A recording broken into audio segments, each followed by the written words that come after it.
Hey, my last video was a bit of a brief one, and it was about Hillary and her hypocrisy when she talks about infrastructure in America. And infrastructure supports commerce and industry, and that is something I want to talk about as well, because I've seen this whenever a city council somewhere talks about bringing business to a community. It is rare that a mayor or people on the city council actually talk about bringing industry to a community. It is rare that they talk about bringing businesses to a community that actually produce a usable product. And that is what generates wealth. You bring industry, you bring factories, you bring business in, you do what it takes to attract business that produces something. That is where a job that pays well comes from. That is where a job that offers health insurance, dental insurance, vision, and paid time off comes from. That's the type of activity that generates enough wealth to do that, where they can offer that to an employee. And that raises standards of living. It makes life more enjoyable for people. It makes life less stressful for people. They can actually go out to a movie if they want, or out to dinner, or see a stage play, or even go out of town a couple times a year. That's something that does not happen on a retail job. And yet, most of the time when you hear a city council or a mayor talking about bringing jobs to town, they're bragging about another shopping center with restaurants and clothing stores. The problem with that is, if you look around at your average city or your average suburb in America, there is not even close to a shortage of places to spend money. There's not a shortage of grocery stores, although a grocery store, I mean, that is very much a necessity. But there is not a shortage of places to spend your money. There is not a shortage of clothing stores. There is not a shortage of toy stores. There is not a shortage of restaurants. Look around and look at the chain restaurants and local restaurants sometime as you're driving around and doing your shopping or other errands or driving to work. There is not a shortage of restaurants. They're all over the place. Every block, every half block. And that is why in the restaurant business, the profit margins are so slim. And I've known people that have owned restaurants. And I mean, you are talking a very slim profit margin. In a city, in fact, if you have a restaurant, you're doing very, very well if you have a 5% profit margin. If you're in a city and you have a restaurant, you're doing very well if you have a 5% profit margin. And think about that. 5%. That means you need to have $1 million in sales just to have $50,000 in profit. And now, if you enjoy the restaurant business, that's fine. But it's not likely you're going to become rich doing that. And I've worked for restaurants. And I know how tough it is, especially like a local pizza place, and I did work for one, and they had a very good recipe. It was excellent pizza, excellent calzones, and it was a rare person you found that didn't like what they served. It was very, very good stuff, but they still had trouble competing with the Pizza Huts of this world, and they still had trouble competing with the chain stores, and even other local pizza places. It is a really cutthroat business. But there is no shortage of places to spend money. There's no shortage of stores. And often when you hear someone talking about starting a business, it's a restaurant or a store. But again, I mean, that's really a poor choice in a sense, because that is so very, very tough to compete. Business is tough in general, but just to go out and decide to open a restaurant or a bar or a store, you're entering a saturated market just about anywhere you go. And that's what bothers me about these city councils, that, okay, they're proud, they have this big new shopping center, but it's already a saturated market. They put this big new shopping center in, there's a bunch of hype, and everyone starts going to it, and there's people everywhere, and they say that it's going to bring more sales tax revenue to the city. But there's another shopping center that's only 10 years old somewhere else. That was the last project that they hyped like that. Now, that place is going to be losing revenue because everyone's excited about the new place. So, the city, the residents of that city do not have any more money to spend. It's just they're spending it at a different open-air mall. And the old one is now losing customers. Now, so the same number of people with the same number of discretionary dollars are still spending the same amount of money in that city. It's just that they're spending it at a different place. So it doesn't provide more jobs. It doesn't provide increased sales tax revenue. It does supply increased property tax revenue for a while until the other place goes out of business. But it does not actually provide more jobs or sales tax revenue, because you put in a new shopping center and it's nice and clean and new and beautiful and all that, but the other one is still well maintained, and people just don't magically have more money to spend at the retail level because someone opens up another shopping center with a big movie theater and all that. It just does not work that way. So the same amount of money is still being spent. I just can't stress that enough. I mean, I see this mistake time and time and time again. And people just do not have more money to spend because another place is built to spend it. It just does not work that way. It's a fundamental misunderstanding of economics. I don't understand how these people that are on these city councils, and you hear it the nation over, how they can have such a fundamental misunderstanding as that. And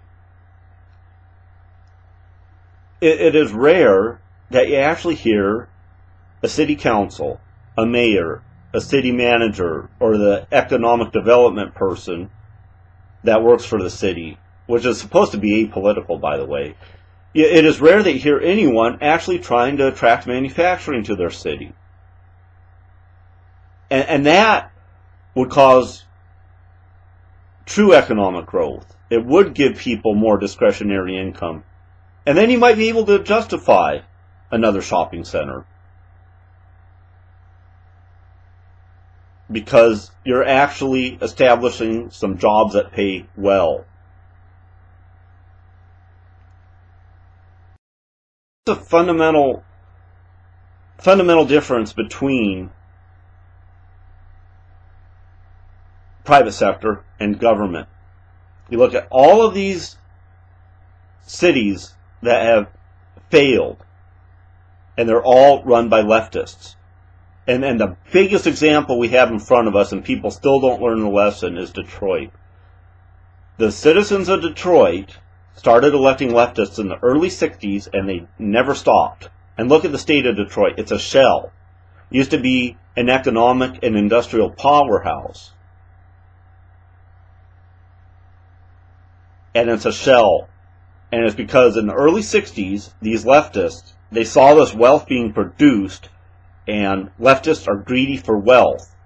They won't go out and try to produce any themselves by taking risks and starting a business. But boy, when they see a healthy private sector producing wealth, they just can't wait to get their fingers on it.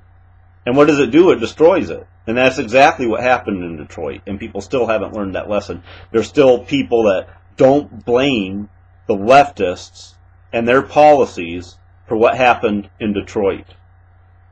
Detroit had stable jobs, a thriving middle class, it had the best schools in the nation. And that's all gone. And Detroit's a hellhole, and it's because of leftist policies.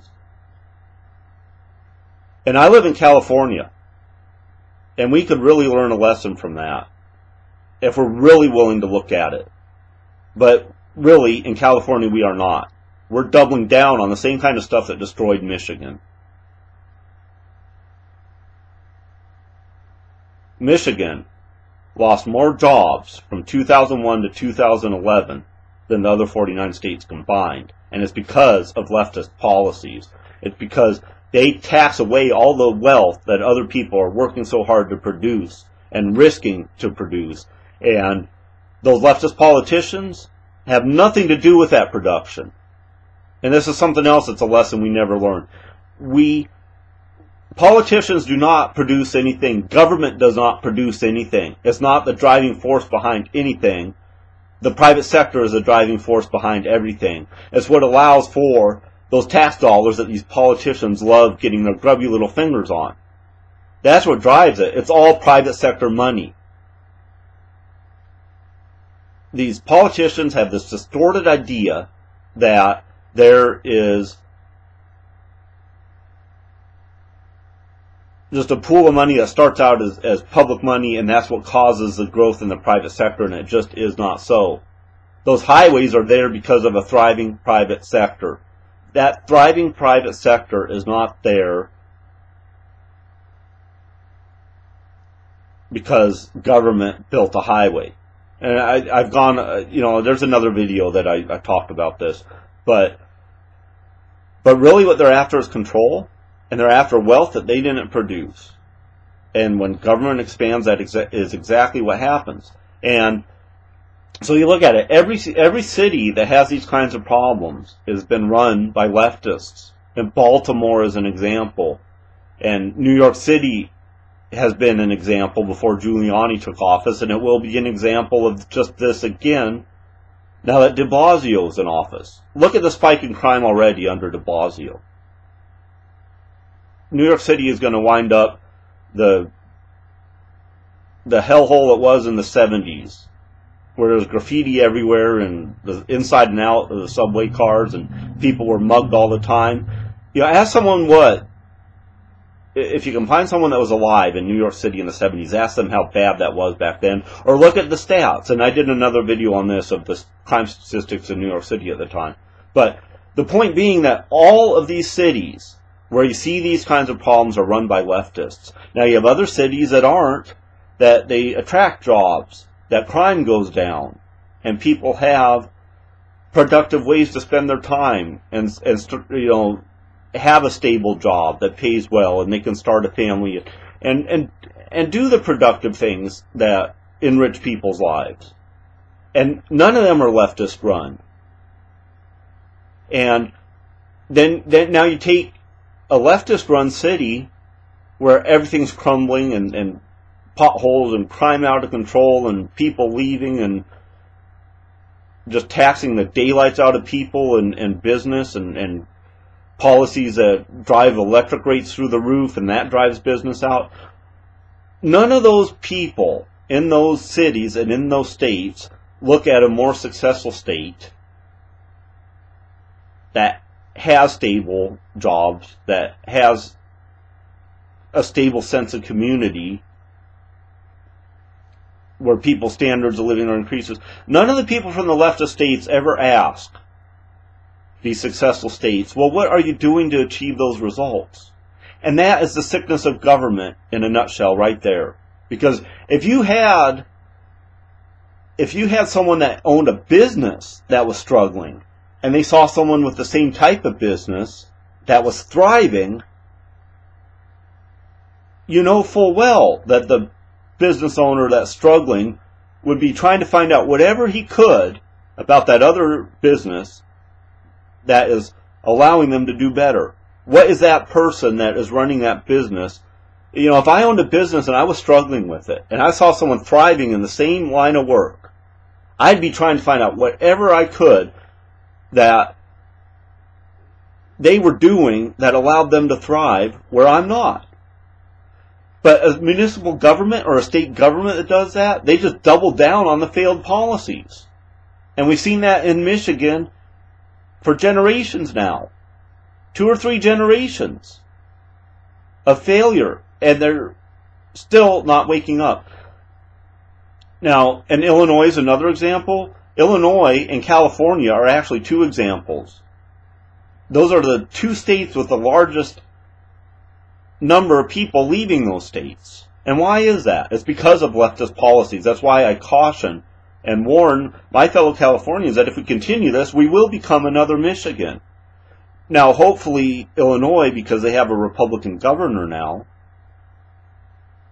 hopefully they will learn their lesson and do something to stop the bleeding of jobs out of their state and tax revenue. All my first cousins, by the way, grew up in Illinois, and not a single one of them, as they entered the workforce, stayed in Illinois. That tells you something. They're part of that they're part of that outflow, and But this Governor Rauner, and I hope he sticks to it. I haven't heard anything about it recently, but when Chicago came asking him for money to bail them out, he said, "Sorry, this state government does not have the money to be bailing Chicago out." And I hope he sticks to that. And I hope Chicago actually learns that they have to live within their means. That corruption in Chicago is never going to stop if the Illinois state government keeps throwing money at them. But see, that's another leftist-run city. And they're broke. And time again. And there's still people that think that every time a state's broke, it's because of some Republican policy. And they never blame the years of Democratic rule that led up to that.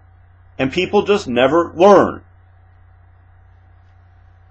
It's time we learned. We're chasing business out, and people need business to support themselves, to be independent, rather than being thrown out of work and having to go on the dole.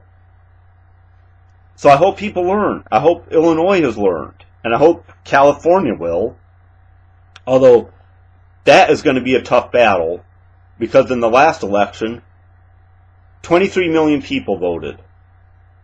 In the last presidential election, 13 million of those voted for Obama and only 10 million for Romney. That means we'd have to fight tooth and nail to change the minds of 1.5 million people to even have a chance of this state voting for a Republican again. It's going to be a really tough battle. But it is one that needs to be made.